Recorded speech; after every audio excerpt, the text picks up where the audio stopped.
so far out. And they far out like crazy or away from goal. People were saying the Liverpool one was different. I suppose the direction of the ball, but it wasn't. The ball was going to. I've only seen too different. A still of it, and it looks like Saliba's way more central than to the guy Jota.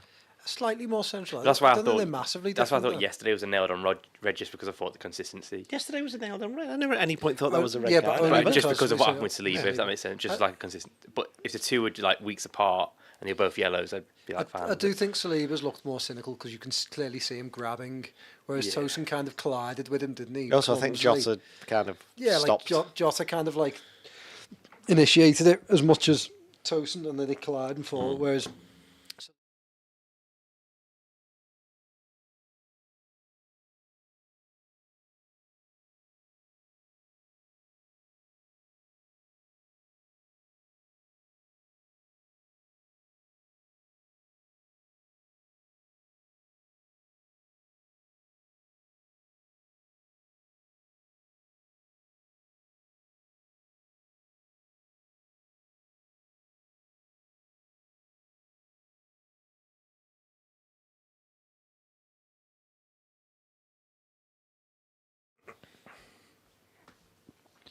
hello and welcome to the latest Blood Red podcast from the Liverpool Echo. I'm your host, Joe Rimmer, joined today by Keifer Macdonald. How are we, Keifer? Very well. All the better for a Reds win.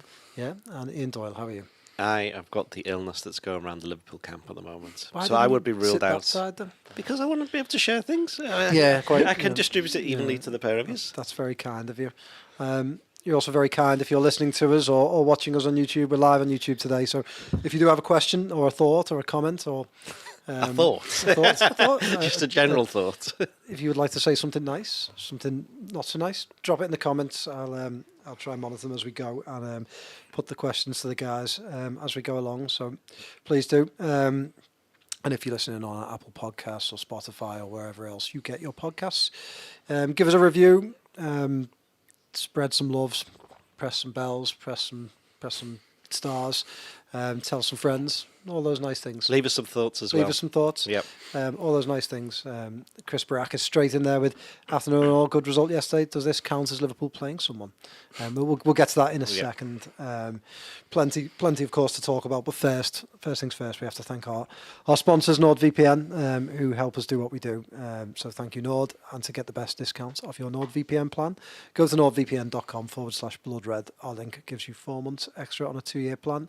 There's no risk at all with Nord's 30-day money back guarantee, and the link is in the podcast episode description box. Let's get into it, guys, because there's a lot to talk about. Let's start there with Chris's question.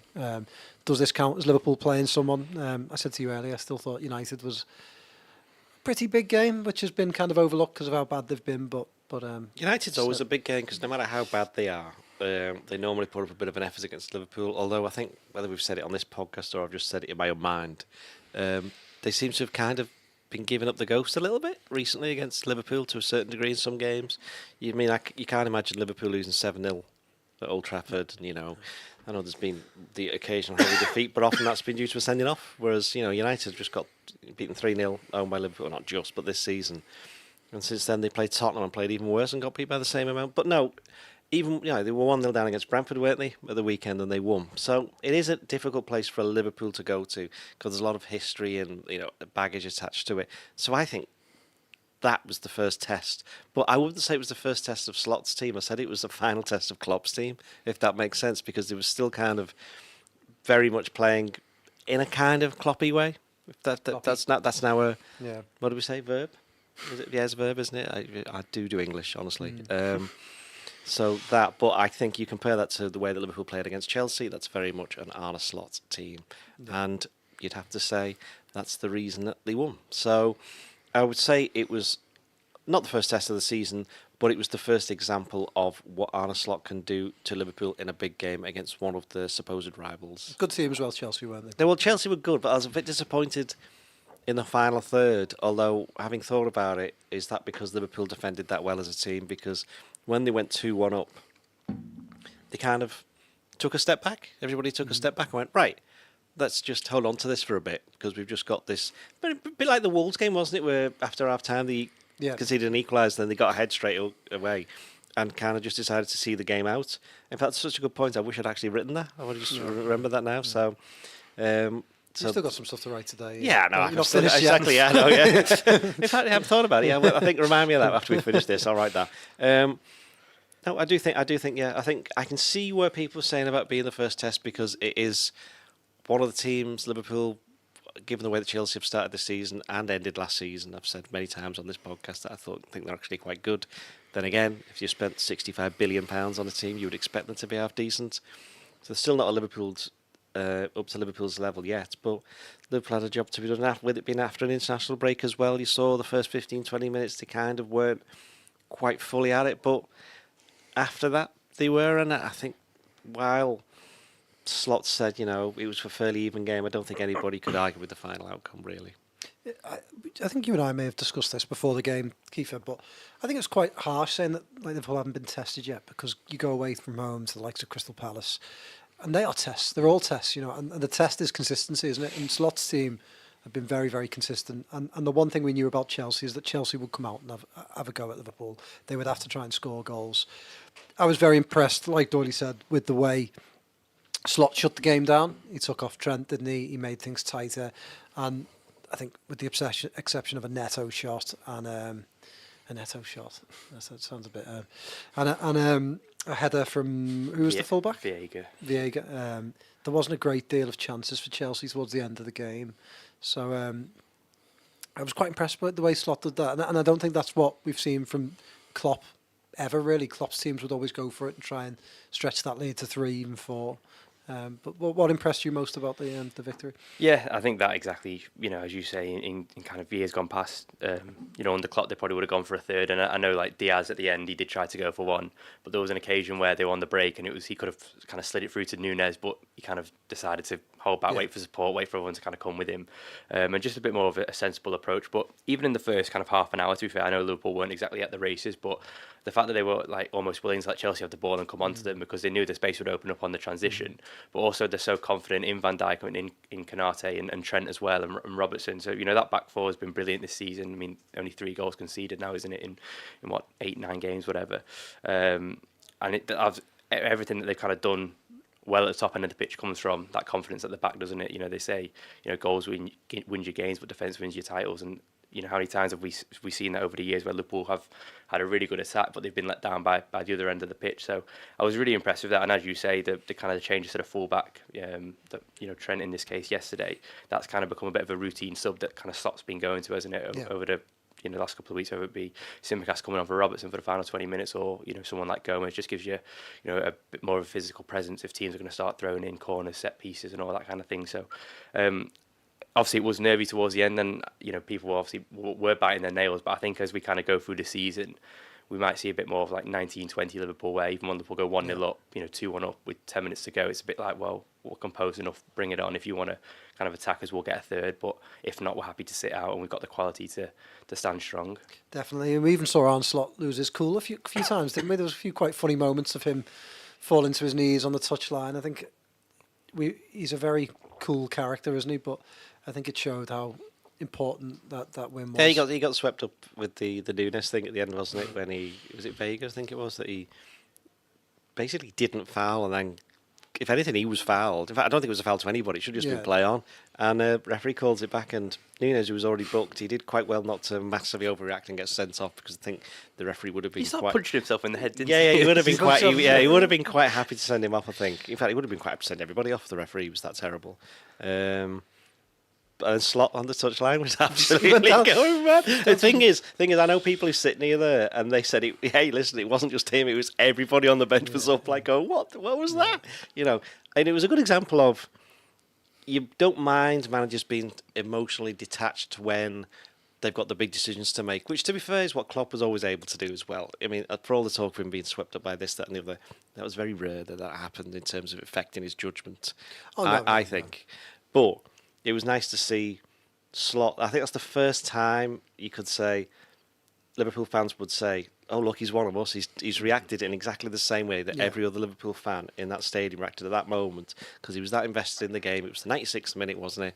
They were just about to see a hard-earned win, and then something stupid like that happens, which went from could have been a very good chance to make it 3-1 to they've suddenly got the ball and they're on the attack and they've got a chance of making it 2-2. So I quite enjoyed that, to be fair. And I also think it was the first experience for Slot in the sense of, even mentioned it afterwards, somebody asked him a question about it, didn't they? Yeah. About the Anfield atmosphere. And he said, yeah, I actually felt it. I think that's probably the first time. I think it helped two things. One, the stand of the opposition and the recent history in the fixture, which incredibly, it's the 75th time they've played each other in the last 24 years. So that's more than 3 a season, which is ridiculous, really. I think Liverpool have unbeaten in the last 10, is it? Something daft like that. They've on a good run. But but also the fact that it was a bit dark towards the end. I know it sounds ridiculous, but Anfield under the lights, even if it is at 6 o'clock. Those 4:30 games are good, though, aren't they? Yeah. But, I mean, it's like they're better than the half 12s. I mean, we've done this so many times, and we don't need to go down that road again. But everything kind of played into the fact that this was something that perhaps I wrote it after the game, saying this is probably lift off for Arne Slot's Liverpool, really. Yeah, I think he's handled everything. Obviously, the on-pitch form's been very, very good. But I was saying to you earlier, wasn't I, that I think he just handles himself so well in press conferences and interviews. And you saw him afterwards. And there was some times with Klopp's emotion he'd still be so emotional after the game that he would say something, and the next day everyone's talking about what Klopp said, good or bad. Whereas he has a really good way of sort of batting off the questions. And they asked him, didn't they, about his yellow card, and he said, it was probably the most correct decision the referee made. I certainly deserved it. And they asked him about the penalty, and he still managed to say that he thought, and we'll come on to them in a bit, the second one was a penalty, but without creating too much of a narrative around it. And look, Liverpool will get bigger tests, and he will be tested when they lose games. We'll see how he reacts then. But yeah, I really like his approach, and I know Benitez said the same thing, didn't he? He was on Match of the Day 2 last night and praised Slot's demeanour and his tactics and everything. So, it's only been 10, 11, 12 games in all competitions, but I think he's really grown into that because I remember at Ipswich on the opening day, and there was a few people on social media saying that, points out the fact that he didn't go over to the away end after and kind of didn't even acknowledge it. And I remember thinking at the time, I didn't know if he was trying too hard to not kind of be like a Klopp 2.0. Yeah. I think obviously already you've seen in these 11, 12 games that he is slowly kind of finding his own way to do it. And I think the fact as well that no one's mentioning Klopp really in terms of comparing the two, I think that's a huge testament, isn't it? Because he's only been gone 6 months, but it feels like Slot's been around forever, doesn't it? Yeah. Thumbs up from Arne. That's his trademark, isn't it? We'll get into some of the player performances shortly. We've got a couple of questions, and I just want to talk briefly because let's get it out the way because I think people want to talk about it. Some of the decisions. John Brooks had terrible game. Although weirdly, the 4 major decisions that he had to make between him and his officials, they all got right, which is the 3 penalty calls. I know the Liverpool second penalty, some people were saying should be a penalty, but Keifer will back up the minute. I was like, that's not a penalty. And I mean, it's a weird one. Anywhere else on the pitch, it's a foul because the way he goes through Curtis Jones and he ends up, going over head. I was going to swear then, but he ends up going upside down. But in the outfield play, why on earth would a player be down on his haunches trying to tackle somebody? Because goalkeepers can do that. So I don't think it was a penalty. It clearly wasn't offside for Chelsea's goal. The first Liverpool penalty was a penalty, and Chelsea's challenge was so minor, the Trent one on Sanchez, I'd completely forgotten about it until someone reminded me. So I don't think that's a penalty either. So, but more or less everything else he got wrong. There was the questionable one on Salah in the first half when Salah got kind of kicked twice by Colwell. There was one in the corner. He kind of played advantage, and then as soon as Salah went to play the advantage, he got taken down in the box. And he should have really given the first. So whether it's a penalty or not, I think it was probably a bit soft. He should have gone back for and I think as soon as he made one bad decision, he was almost Brooks was trying to kind of even up inside his head. And then I think when you're doing that, you're almost chasing the game as a referee, aren't you? And I think he lost control very early, didn't he? Yeah, I think they played into it. And I think that Salah one, like you, I don't think it was a penalty. I think there was contact and he knocked Salah over, but it was, a fair. There was a couple of them, quite a few. We saw the Nunez one. There was a Gravenberch one, which I thought was fair enough. Gravenberch, sorry, the name, please. How dare we want to pronounce these people by their proper names? Doyle. But yeah, Gravenberch. Shoulder barge, Neto was it? Was it Neto? And they sort of went shoulder to shoulder, and I just thought, Gravenberch was just stronger than him. But there was loads of little things like that, and I thought the Salah one. I think people will be quite frustrated because if you were watching it on Sky, Neville on commentary was just. Now, obviously, we've not seen this. There was lots of moments where he was puffing and puffing, and he told Salah to get up. He told Nunez to get up once, even though Nunez hadn't dived. And there was lots of moments where I think Neville's mask slipped, if he even wears one. Is he kind of like getting a little bit more?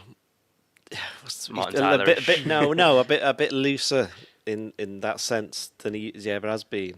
I'm not sure whether Manchester United's travails are kind of getting to him a little bit, and the last thing he wants to see is Liverpool doing quite well, especially with City having dominated for so long.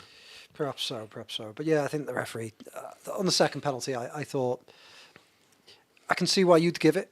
I think I don't think it was a penalty, but I was a little bit.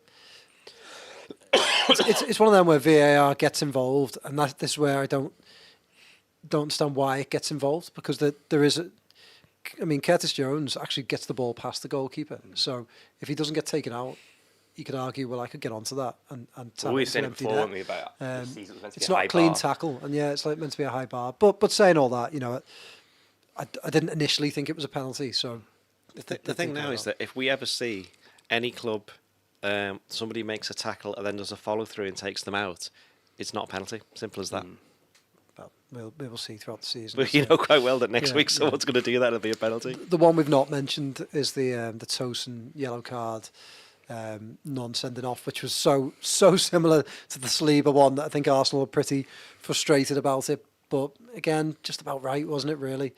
I haven't seen the Saliba one. I've only seen the still of it. But I don't think the Tosin one was a yellow. I wasn't even. He didn't even consider that it might be a red card. I thought Saliba one was harsh. To be fair, he's very, very, very. I think it was just. I think it was said it to you. It was just the kind of the flight the ball was taken. So I think with the Saliba one, obviously Trossard passed it quite square. Yeah. So if it goes over his head and Saliba was scrambling, he's at least he's running straight through on goal, isn't he? But with Jota, it was kind of curving away, going towards the linesman, wasn't it? And at that point, you can probably argue that whoever was on the left side could probably cover. But I think it's just that element of consistency that it's not even like it was 2 or 3 weeks apart. It was literally less than 24 hours. And like you said earlier, I was surprised they didn't send him off, just because I thought they might, by not sending him off, they put themselves under pressure.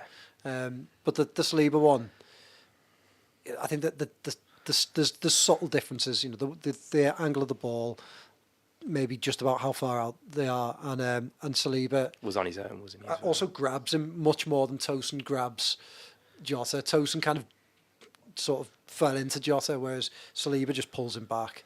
But I think that the angle of the covering players and stuff was fairly similar. So it's one of them, as you say. I think Brooks kind of gave a lot of silly free kicks that weren't free kicks, or went the wrong way, or disrupted the game too much. But the big decisions, you'd probably argue, were all about correct. Player performance. Actually, we'll get onto a couple of questions before we go into players. We've got 2 in 1. Do we still really need to find a number 6? Yes. Yes. Yeah. Yeah. I think we'd all agree on that. Yep. I think Gravenberch could have a little bit of a spell. He surely can't keep this form up for so long. Plus, there could be injuries, so I think we'd all agree on that. And do you think there is that big of a gap of quality between Kelleher and Alisson? Well, yes, in the sense that Alisson's the best goalkeeper in the world and Kelleher isn't. Now, there's no shame in being not as good as Alisson. I think Kelleher's a good goalkeeper. He's probably better. The only thing about Kelleher is that you don't really know for sure what he's like over a very long, extended period of time, because he hasn't done that. But whenever he's coming for Liverpool, it's very rare that he's let them down. Very rare. So, yeah, he's a good goalkeeper. Let's put it this way: if Kelleher was Liverpool's goalkeeper, I don't think anybody would be saying sell him. No. So there you go. I think so too. I think it's just because I think with Alisson, it's the things that he makes look so easy. Yeah. It's like getting injured. You are that, but I think he just does the simple things so well, and I think that's what separates a 7 out of 10 goalkeeper and a 10 out of 10, and he's so reliable, isn't he? Yeah. But as Doyle says, if he was playing for Liverpool, Kelleher on a weekly basis, you wouldn't have any complaints. You could easily see him playing for a Tottenham or an Arsenal or somewhere like that. Oh, absolutely. I just think he was quite unlucky this year with the way kind of the goalkeeper market wasn't he? So He could be playing for Chelsea. Yeah. Don't really. Yeah. The goalkeeper. I know he's been a bit up and down, but I'm not. No, not having him. 9 of them, haven't they? can you name any more? Can you name any? Keifer's gone on loan. Yeah, he still counts. There's the guy playing against Liverpool last year, beginning with a P. Petrovic, is it? Yeah. I've just made him up. Yeah. Is Paulo Ferreira goalkeeper still there? They've got the I haven't got them up now, so they have got a hell of a lot. Like you say, I think the slight differences are Alisson's very, very good at his feet. I don't think Kelleher's quite as natural. There's a few times in the first half there was some people getting a bit irate, but second half I thought he sorted it out. Yeah, and I just think, like you say, it's just those little subtle. Alisson does make the simple things look very good. His decision making is 99% of the time is right. He comes out for things. He catches the ones he should catch, and he punches the ones he should punch. And one-on-ones, I don't think there's a better goalkeeper in the world than Alisson getting out. And even people would say, if you were to look at the two Brazilian goalkeepers, Ederson as well, he's brilliant with his feet, but Alisson's distribution is brilliant. I mean, how many times have we seen the Alisson to Salah ball, over the top, out of the hands? So, and it's the little balls around, because goalkeepers see a lot of the ball now, especially Alisson. It's the little balls, isn't it, around the 6 yards, the 18-yard box that.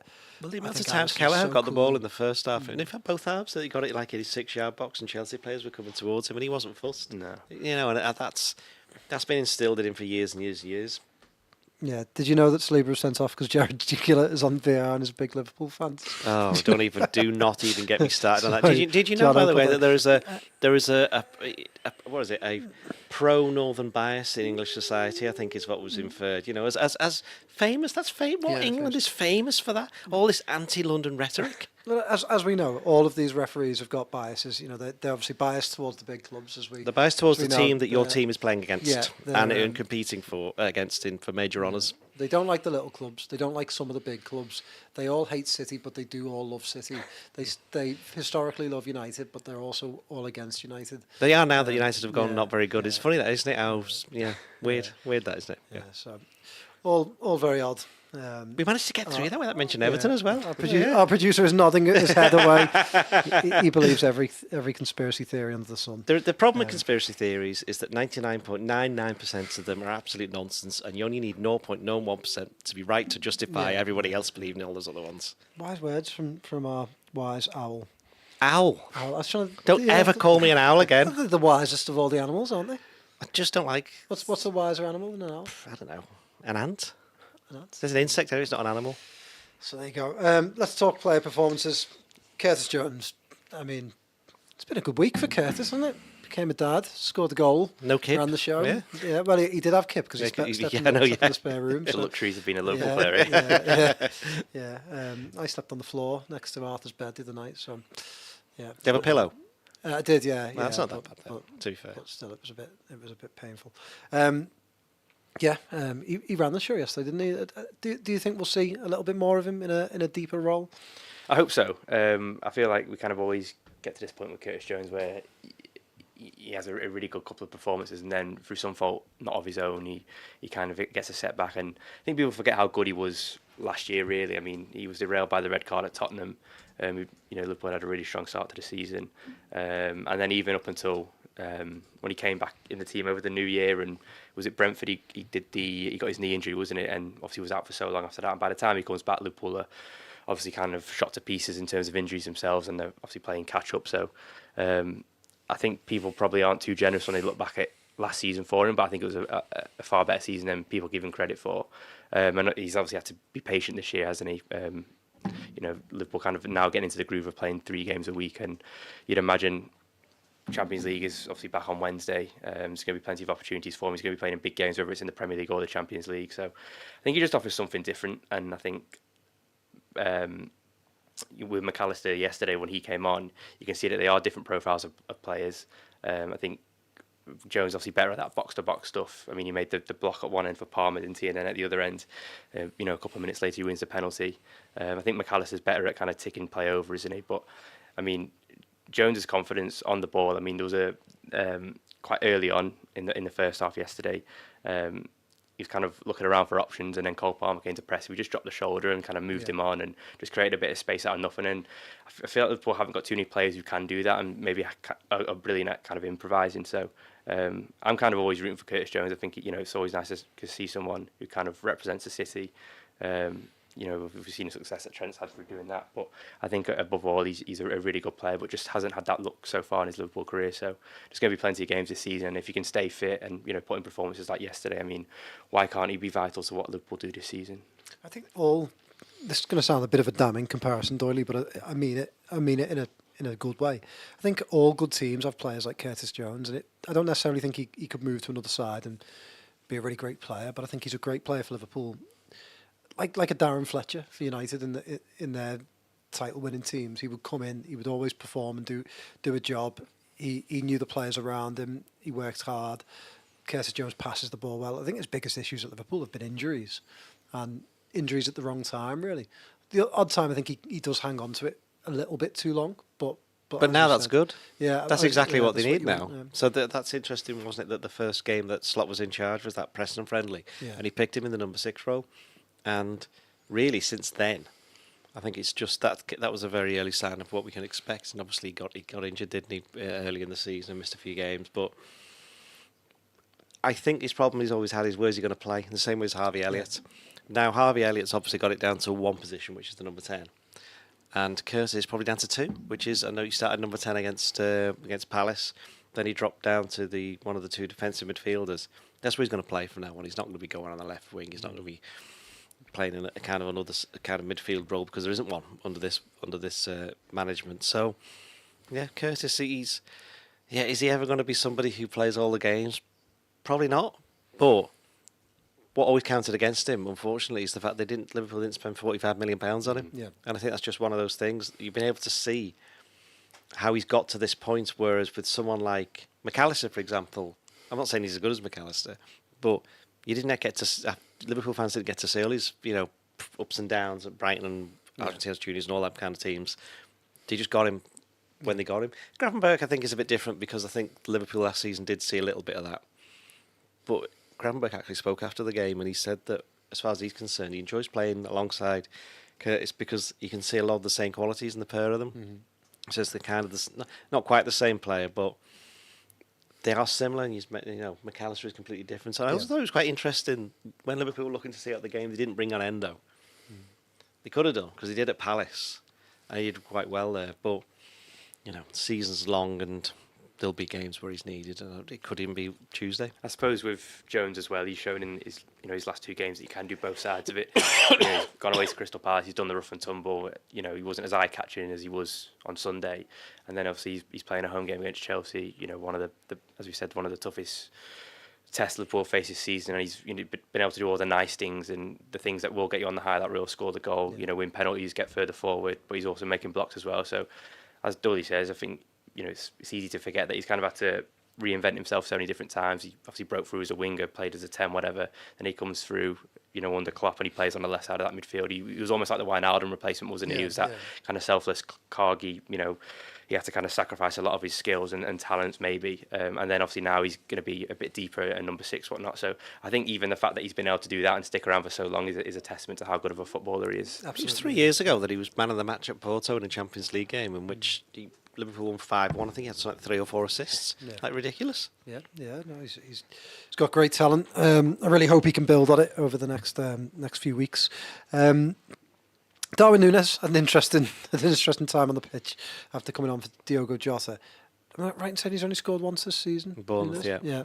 But for all that, there are times I feel Keifer almost as if he's a bit more part of the team, or certainly working for the team a little bit better, if that makes sense. Yeah, I thought he was really good yesterday, but they just didn't create any chances for him. No. And I was saying to Gorsty that he's one of those. I don't think he's one of those strikers where I think to kind of maybe play in a slot team, you might have to make 9 runs, and then the 10th one you have to pass through. And I just don't know if he has the patience and maybe I don't know if the intelligence is the right word, but I just don't think he has the kind of nuance to be able to do that yet. He's kind of very chases the ball, he's on instinct, he goes kind of left, he goes right, he doesn't really hold his position too well down the middle. But yesterday we saw a lot of that kind of the other side of his game, the stuff when he first came in and Klopp said that, I think the phrase he said was pressing was his ticket into the team when he got dropped at the back end of his first season. And yesterday he was tracking back. I mean, there was one point, I think it was in the first half, just quite literally after he came on, and it was either Caicedo or Lavio, one of the midfielders was kind of and ahhing on the ball, and Nunez just came in like a steam train, took it off his toes, and Liverpool were kind of away and getting at the Chelsea back 3. So he's kind of shown that he can do that, but I just don't know from an attack point of view, because you think yesterday the link-up play was there as well. I mean, he comes on straight away, flicks the ball, then there was another one a few seconds later, he takes it on his chest. But how many chances did he have? I can't recall him having a shot at all, and so I'm just not sure from that side if there's really a position for him in the team, if that makes sense. I mean, you look at Jota and you look at Gakpo. I mean, the goal Gakpo scored that was ruled out. You'd say that's a typical Jota Gakpo kind of goal. It's clever. It's following at the back post. But you don't see Nunez score those goals. No. Do you? So Anyway. from that aspect, I just wonder if he's how much can he bring attacking wise to this team. I'm not sure. What do you think? Yes. Not the same, but I think again you can't undervalue the work rate, because that's what Liverpool needed yesterday. And you saw Salah spent the last 10 minutes at right back alongside Joe Gomez. Trent, by the way, going back to Trent, to mention, it's worth bearing in mind that he obviously nearly didn't play. I know that. I think he was struggling with something. I don't know what it was, but he was talking to the bench and saying he wanted some help with something in the second half. Whether or not that was because he had a cold or had a headache or he had pains elsewhere, but there was some reason. Say he was struggling during the England camp as well. Did I hear that? Well, he played both games, so if he was, He was carrying something. Yeah, well, maybe it's that, but that's also part of the reason why he went off. But Joe Gomez did well when he came on. But again, they all put in a shift, and Nunez knows quite well. We know now. Look. He likes playing against Chelsea. He hit the post about 13,000 times against them last season. I missed a pen, actually. Forgot about that. Did the pen hit the post? Yeah. Yeah, that counts, yeah. But if Jota's got an injury, which it looks like he might have hurt his ribs, we're kind of guessing just from the footage that we've seen, because the manager didn't give much away after the game, but did say he's probably not going to play against Leipzig. He certainly was running all right. So he could have been. Yeah, he would be something like that. But you wouldn't risk him, would you? No, but also that's a difficult one to kind of. We have to wait and heal, can't you? He's just got to wait for that one. So Nunez, he's probably going to be playing against Leipzig. He could easily be playing against Arsenal, and big moment for him. I suppose to give Nunez his flowers is that you'd. What kind of flowers? I don't know. I really don't know. It depends where I go with this, but could be daffodils. Not tulips? Tulips, No. daisies. Yeah. No, Roses? not going to be that kind. No. Tulips are from Amsterdam, so Slot could have given them. Yeah. Yeah. Right, well, anyway, go on. Forgot where I was going with this, but to give Nunez his praise, shall I say? I suppose in a team like Liverpool, you'd much rather everyone be kind of pressing from the front and doing that, because at least with Salah and Gakpo showing this season that they can burden the goal scoring responsibility, so there isn't a huge pressure on Nunez as maybe there was last season. I think probably the biggest pressure will be the one he puts on himself. Yeah. But I suppose from Slot, as you saw yesterday, he'll be more than pleased with, even if he is just doing the defensive side of the game. Yeah, It reminds me a little bit like Heskey, in the sense that his first touch was that touch around the corner to Salah. And with Heskey, when he played, it was like you could tell what kind of game he'd have for his first touch. For his first touch. Yeah. Like if it was a good first touch, sound Emil's in the game. If it's a bad one, it's going to be a bit of a struggle today. He'd probably get it back and still score, wouldn't he? Can we get a little Heskey celebration, Joe? Yeah, go on. What? Do you reckon half of our listeners don't know who Emil Heskey is? He hasn't played for Liverpool for more than 20 years. You know that, don't you? I know that. But like Heskey, I think that Nunez's value, certainly for a Slot team, and I don't know what will happen, say, next summer, in terms of his future and whether he fits in the longer term. But I think his value over the course of the next year might not be measured in goals. It might be measured in other things. It might be measured in the type of performance he put in yesterday, because Slot's style is not as open as Klopp's, and I don't think it will suit him in that regard. He's not going to get as many chances to run onto things. He's not going to hit the post 5 times, because he probably won't get 5 opportunities. So the opportunities, I think, will be fewer, but when they do what they did yesterday, which was dig in, put the work in, restrict Chelsea and hold the lead, he did that very, very well yesterday. So, and jokes aside, I think that's what Heskey became quite good at, is that he could carry out a game plan pretty well, even if it wasn't about scoring all the goals. And that's why I liked him. Do you think you carry out the game plan that you're asked of, even if you don't necessarily like it? Well, yeah. Moving on. Let's move swiftly. We'll move swiftly on to Mohamed Salah quickly, who carries out every game plan, doesn't he? He scored yesterday. Great penalty. Just when I was starting to kind of doubt him from penalties, he always seems to put a few together. Great penalty. Could have had assists for the Gakpo one that was just offside, and he was a little bit unlucky there. And then just a great assist as well for Curtis Jones. Gary Neville said afterwards that Salah knits everything together now, and he does, doesn't he? He knits that front three together so well. He's such a different player, isn't he, to what he was? I know, obviously, we talk a lot about his contract, but his value... He always plays as well. He always plays. As never present, the way he knits things together is arguably just as big. Yeah, and he's always available. I know, which is why when he isn't available, it becomes a massive deal, because you're so used to seeing him there. I think he had a decent game overall, I thought. Yeah. I thought Gusto, wasn't he was up against, and I think he kind of got the better of him. And he got the better of Cole quite a lot, didn't he, as well? So I wouldn't have any complaints to there, because there has been a few games recently where he's not been particularly firing on all cylinders, such as at Wolves, and he ended up getting the penalty, scoring the penalty. And what was the first goal? Oh, it was Jota set the first goal, didn't he? At Wolves. Yeah, but he gets his numbers, and there was some stats, I can't remember what it is. He's like 6th in the all-time goal contributions in Premier League history. 232. 5th, yeah. 17 off Henry. It's catching on, really. So he's not bad. Yeah. I think with Salah, the really impressive thing is that kind of his Liverpool career, if you look at it over how many years it's been now, 7 years, he kind of just reinvents himself every couple of years, doesn't he? And over the last 2 or 3, we've seen him become a lot more of a playmaker. I mean, yesterday, the amount of times he tried that kind of outside of the boot, Trevella ball, I mean, obviously you could have a laugh and a joke about it, but I mean, his passing, I think it goes so under the radar. People who probably don't watch Liverpool regularly, they just... Well, it was that pass that set up the goal, and that pass that put Jota away for the thingy, so... Yeah. But like, that's what I'm saying, the one that kind of led to the Tosin and Jota, kerfuffle or whatnot. Like, people probably look at that and think... Kerfuffle's a great word, isn't it? Kerfuffle is just a good People word. probably look at that and think... You've saved yourself from flowers there. You go strong comeback. People probably look at that and think it was just a punt up the pitch, but it wasn't. It was, it was measured. You can see by the way he went with the outside of his boot, whatnot. So, and then obviously the pass for Jones as well. I mean, there was a really good angle of it on Sky where they kind of show Jones as he's running, he puts his hand up. I mean, Salah, great run that, wasn't it? Because the others were coming up from back from and the James offside, also tries to play offside, but Salah's obviously had a look up, seen Jones coming in, and he's got it through that corridor of uncertainty, hasn't he? So it was wasn't as good as Kerfuffle. Well, it was all downhill from here. But corridor of uncertainty is I'm correct. trying to think of the position of most opportunity. What was that? What was that? The FA coaching in like the early 90s. The early 90s. The position of most Even I can't remember that far back. You can. Sorry, Keifer, I've just ruined what you said for no reason. My point is that Salah, there's all this debate about his age and his value to Liverpool, but if you're judging on the evidence of the past 6 or 7 years, is that he will reinvent himself again, and as whether it be on a physical side up against someone like Colwell. I remember on the opening day of last season at Stamford Bridge, Colwell had just obviously come into the Chelsea side, and he gave Salah a really tough game, and Salah got substituted for Ben Doak that day, didn't he? And there was kind of a bit of not outrage, but Salah really wasn't happy. Was there a kerfuffle?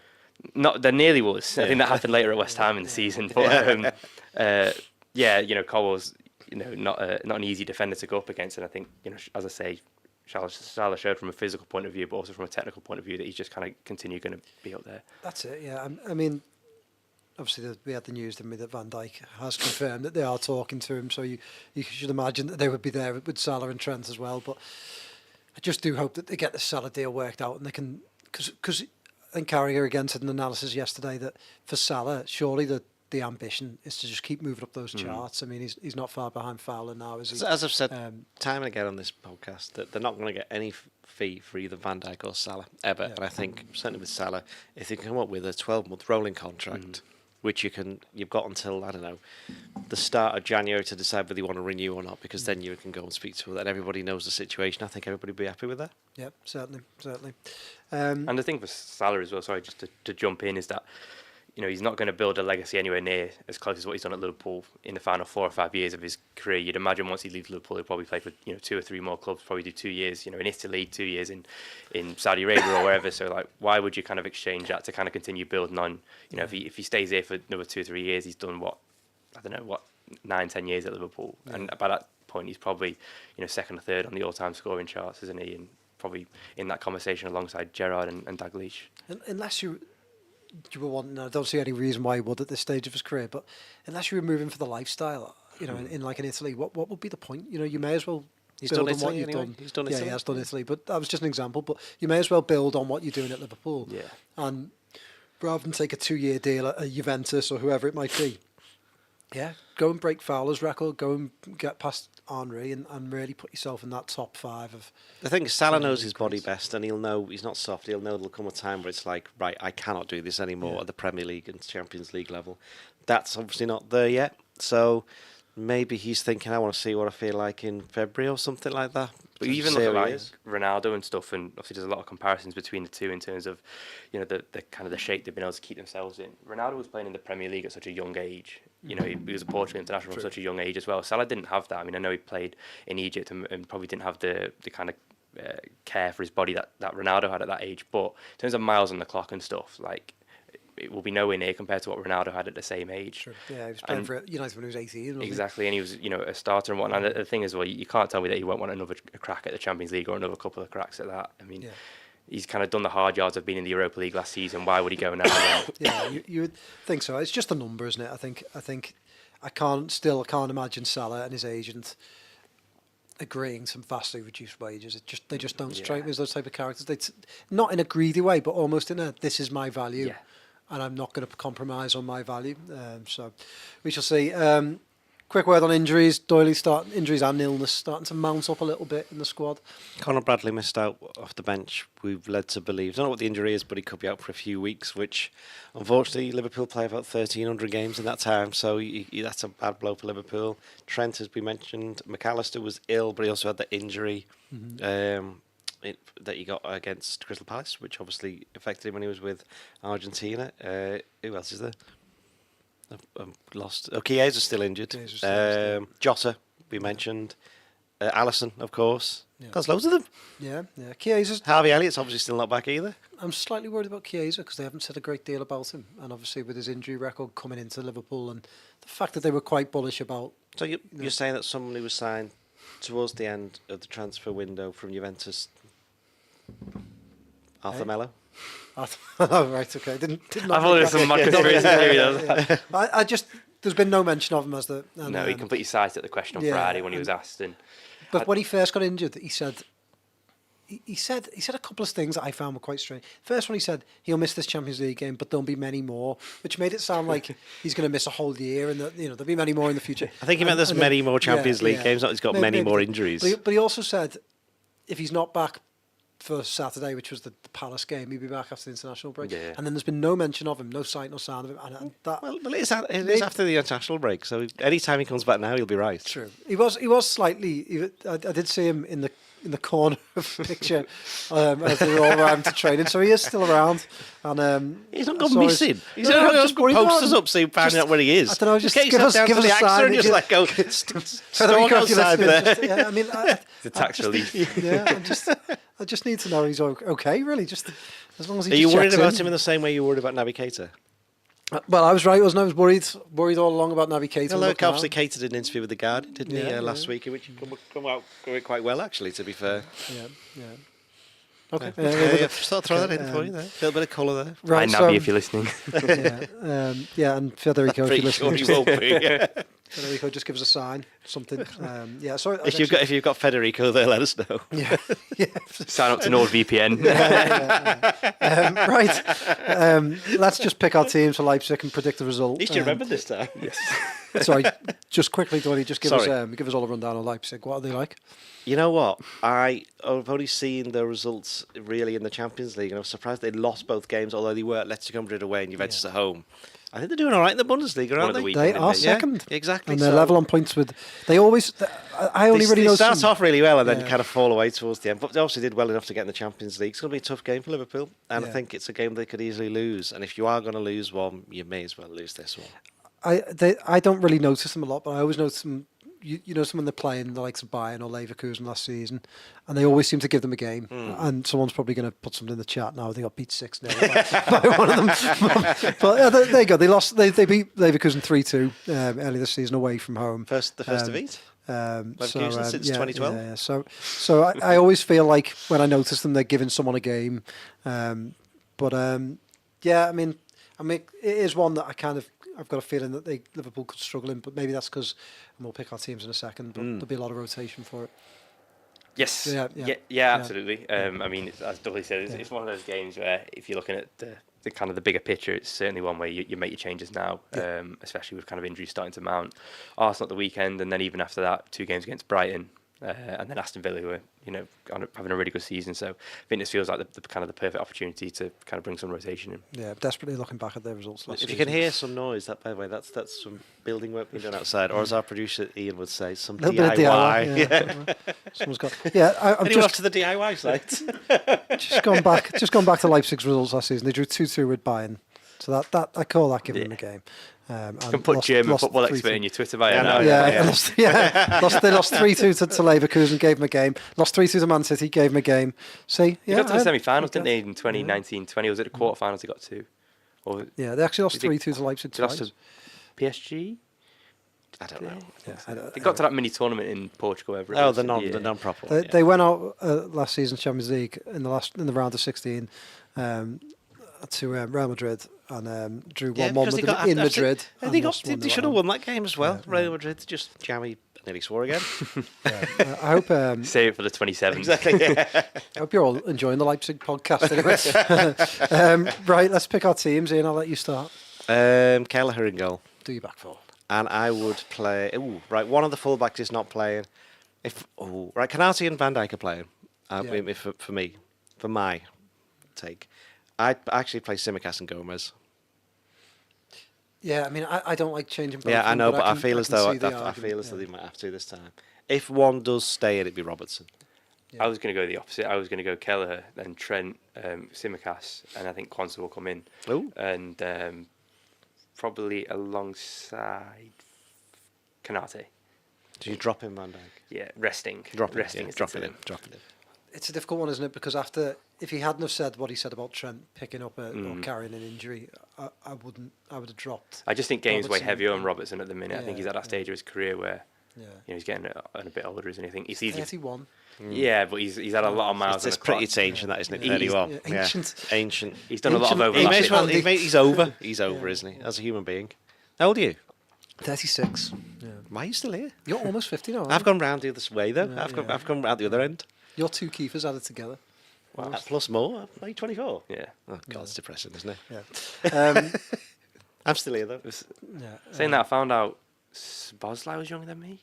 That was quite depressing. Wait until. And so is Nicholas Jackson. Wait until Nicholas all the Jackson's referees and most of the managers are younger than you. That's when you get depressed. Yeah. Midfield. Midfield. Just to say my back four. My back four, I would. It's a difficult one. Yeah, it'd have to be Trent coming out with that injury worry. Gomez in. Yeah, probably have to change both fullbacks. Keep the centre backs the same then. So yeah. Midfield. Midfield. Go on. I'm playing Szoboszlai against his former club. Yes. I'm also going to be controversial and play Endo. And I'm going to play Curtis as well. We know it's you then, not Arne Slot, because I don't think he will ever play Endo. No, he won't. I suspect he will play. I think he'll play Gravenberg because he'll play two of the players who've had experience of playing in Germany. I wonder whether he'll play McAllister and Jones. That's what I was going to say. Yeah, McAllister, Jones, and I'll probably give Szoboszlai just because I feel like he needs a really kind of strong performance. So kind of get that out of him. So McAllister, Jones. McAllister, Jones, Szoboszlai. I'd like to change my team to that one. Yeah. So okay, convinced you. Oh, it didn't take much. Forward line, go on, Keifer. You can. I bring Diaz back in. I think hopefully give him 60 minutes, 70 minutes or so before Arsenal at the weekend. Nunez obviously will start, won't he? And you've got no choice really apart from Salah. So Salah just plays everyone, doesn't he? Yeah. Salah, Nunez, and Diaz. Yeah. Agreed. Give us some predictions then.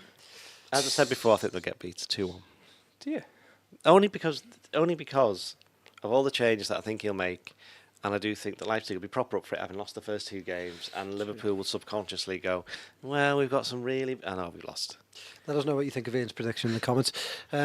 Well, I mean, you say, listen, if we, it's like, Matt Lawrence's BBC ones, where you would like Liverpool never lost a game. I've never predicted us to lose. Exactly, I'm being realistic about it. I predict a draw. Yeah, I'm being realistic about it. 1-1 draw. The point is that if Liverpool win, nobody would be surprised. But if Leipzig win 2-1, and I don't think I'd be surprised. If Leipzig win 3-0, I'd be like, that's a bit. Yeah. 2-0 to Liverpool. 2-1 LFC, and Ian Doyle never predicts us to win. That's absolute nonsense. Who's that? That's Jono. Who? John O. John O. Yeah. Yeah, don't want to go back at John O. I've heard about this John O character. Yeah. I'll set Ian onto him. What was your prediction, Keifer? 2-0. 2-0 to Liverpool, yeah. I'm going to say 1-1. What does Jono think? Has he got enough time for Jono? Right, I think we better go because We've just had our editor's just given me a look, which I don't know what that means. So I think Jono's at the door. Yeah, I'm slightly worried. Right, with that, we will bid you farewell and see you on Friday to look ahead to Arsenal. We didn't do back the... at Leipzig. never mind. Sorry, yep. Goodbye.